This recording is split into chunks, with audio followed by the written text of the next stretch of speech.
প্রশ্ন করি তোমায় তার জবাব দাও আমায়, প্রশ্ন করি তোমায় তার জবাব দাও আমায়, না যদি দাও জবাব করব ফাইন তোমায়। ভালো করে শোনো, প্রশ্ন করি তোমার তার জবাব দাও আমায়, প্রশ্ন করি তোমার তার জবাব দাও আমায়, না যদি দাও জবাব করব ফাইন তোমার, না যদি দাও জবাব করব ফাইন তোমার। ঠিক আছে করো, প্রশ্ন করি, হ্যাঁ করি কচিরা। এবার জোরে তাকবীর দিয়ে যারা আমার দিকে জোরে আল্লাহু আকবার, আল্লাহ নারে তাকবীর। আচ্ছা ঠিক আছে, তোরা আমার দিকে, তার মানে আমি জিতে যাব। শোন, আমি তোমাকে প্রশ্ন করি, ভালো করে মন দিয়ে শোনবে। করো। তুমি যে নামাজ পড়ো, হ্যাঁ আচ্ছা আমি সুরে বলছি, শোনো। বলো।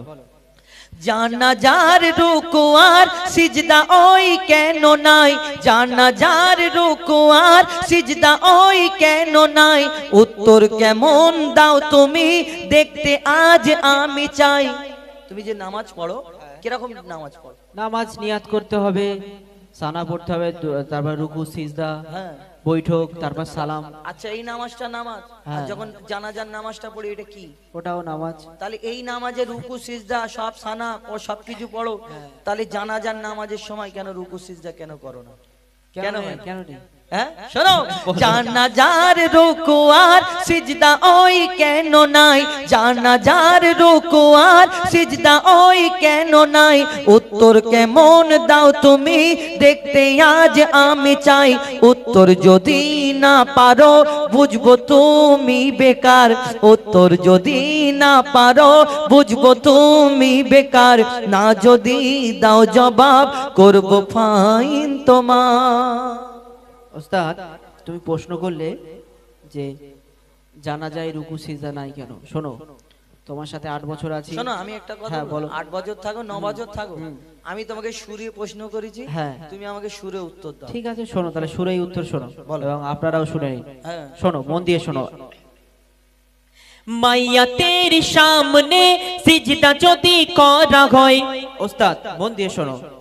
মাইয়া তেরি সামনে সিজদা যদি করা হয়, সেই মাইয়া তেরি সাথে আল্লাহর শিরক হয়ে যায়। মাইয়া তেরি সামনে সিজদা যদি করা হয়, সেই মাইয়া তেরি সাথে খোদার শিরক হয়ে যায়। রুকু ও সিজদার আল্লাহ শুধু হকদার। মন দিয়ে শুনছো তো? রুকু ও সিজদার আল্লাহ শুধু হকদার, দিলাম জবাব তোমার দাও ফাইন আজ আমার।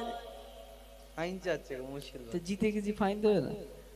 আমি হেরে গেছি। শোনো এখনো শেষ হয়নি, ঠিক আছে। আর কোনো বাকি আছে। হ্যাঁ একটা উত্তর দিয়ে মনে করলে ফাইন দাও ফাইন দাও, অত সহজ না। হ্যাঁ শোনো, বলো। তুমি যে বললে যে জানা যায় রুকু সিজদা এই কারণে নেই, যদি সামনে মাইয়াতকে সামনে রেখে রুকু সিজদা করা হয় তাহলে তাকে আল্লাহর সাথে শরীক করা, শিরিক হয়ে যাবে। আচ্ছা আর একটা প্রশ্নের উত্তর দাও, তবে দেখবো যে তুমি ঠিক হয়েছো কিনা। ঠিক আছে, দুম্বা ছাগল ওট গরু ধর্মে হালাল জানি, ভালো করে শুনবি।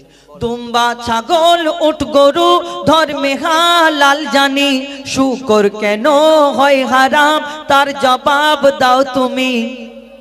আবার কিছু কিছু মানুষ আছে, বিশেষ করে মহিলারা, এখানে আমার অনেক দূর দূরান্ত সব ছড়িয়ে ছিটিয়ে মহিলারা আছে, কিছু কিছু মহিলারা আছে দেখবেন ওই শুকরের নাম বললে বলে ও বাবা তবা তবা, শুকরের নাম বলিস নি 41 দিন নাপাক হয়ে যাবে।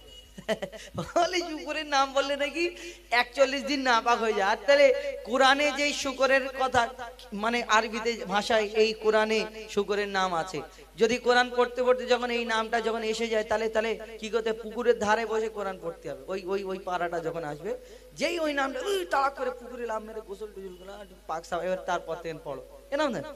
তো শুকর, আমরা এই যে প্রত্যেক গরু মোষ ছাগল সবের তো 4টে পা, এই মুখ কান সব একই, তাহলে ওইগুলো যদি হালাল হয় শুকুর কেন হারাম?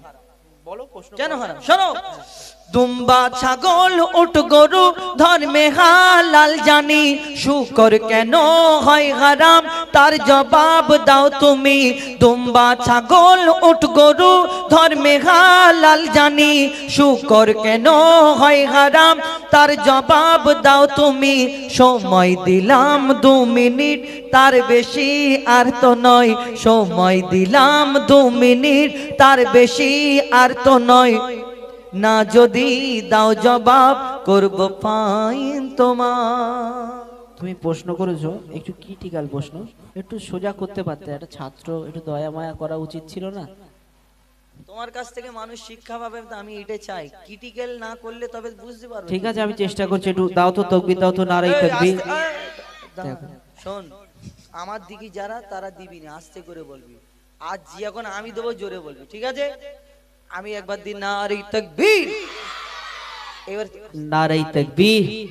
যা, তোরা এত বেঈমানি করছিস আমার সাথে। যাই হোক, শোনো। কেন বলো বলো? হ্যাঁ। আচ্ছা কচিরা তোরা বল, আমি জিতবো না হারবো?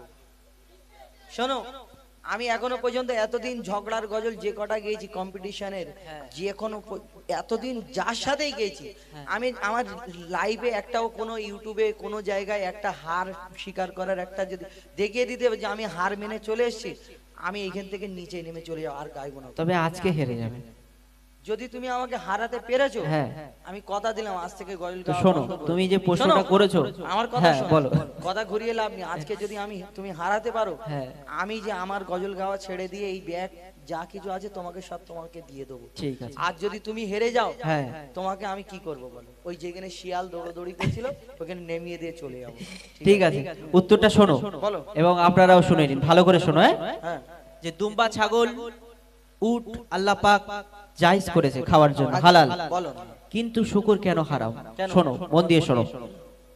শুকর হলো প্রাণঘাতী সব রোগের ভান্ডার। ওস্তাদ মন দিয়ে শোনো। শুকর হলো প্রাণঘাতী সব রোগের ভান্ডার। শুকরের গোশতে তৈরি হয় ক্যান্সার। শুনতে পাচ্ছ তো? হ্যাঁ, শুনছি, বলো। ভালো করে শোনো। শুকর হলো প্রাণঘাতী সব রোগের ভান্ডার।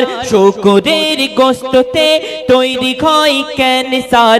চরিত্রহীন এই পশু এর জোড়া নাই গো আর। চরিত্রহীন এই পশু এর জোড়া নাই গো আর। দিলাম জবাব তোমার, দাও ফাইলে আজ আমায়। তুমি ভালো করে এখন গজল গাওয়া শিখোনি, আমি তোমাকে শিখিয়ে দিচ্ছি, তুমি আমার ফাইন চাচ্ছ আমাকে। এখন ওর কোথায় আটকে যাচ্ছে আমি ওকে শিখিয়ে দিই, তাহলে এ কি লড়বে আমার সাথে? আচ্ছা, শোনো, তোমার কি উত্তরটা দিয়েছি তো? ঠিক আছে, উত্তর দিয়েছো যে এই শুকরের গোশতে প্রাণঘাতী এই একটা জীবাণু থাকে, আর যা খেলে আমাদের ক্যান্সার আমাদের শরীরে হয়তো হতে পারে। আমার ওই কারণে আমার নবী বলেছে উম্মতের জন্য যেটা ক্ষতিকর আমার উম্মতের জন্য সেটা হারাম, আমার নবী বলেছে। হ্যাঁ। এইবারে কি না, শেষ না। তাহলে তুমি আমাকে প্রশ্ন করেছো, আমার তো করা উচিত নাকি? তুমি আমাকে প্রশ্ন হ্যাঁ, অবশ্যই। বাপ রে বাপ, তা করা উচিত না? দাদারা আমার দিকে তো নাকি? হ্যাঁ, কমসে কম তোমরা আমার দিকে থাকো। প্রশ্ন করি? হ্যাঁ, তাহলে করছি একটা প্রশ্ন, মন দিয়ে শোনো। বেশি বিস্তারিত না বলে প্রশ্ন করছি, শোনো। হ্যাঁ, মরা মাছ ইসলামে খাওয়া যে নয় হারাম। আমরা যে মরা মাছ খাই এটা হালাল, কিন্তু মরা মুরগি খাওয়া হারাম। এই তাকবীর দে তো একবার, নারী তাকবীর। ঠিক আছে, বস, এবার প্রশ্ন শোনো। ওদের পাওয়ারটা দেখে না যত। হ্যাঁ, দেখে আমি নিয়েছি, জিতবো, কিন্তু ওরা জিতবো তো আমি। শোনো, মরা মাছ ইসলামে খাওয়া যে নয় হারাম, কিন্তু মরা মুরগি ওই খাওয়া কেন হারাম? মরা মাছ ইসলামে খাওয়া যে নয় হারাম, কিন্তু মরা মুরগি ওই খাওয়া কেন হারাম? আশা রাখি এর জবাব দেবে সঠিক আমার। আশা রাখি এর জবাব দেবে সঠিক আমার।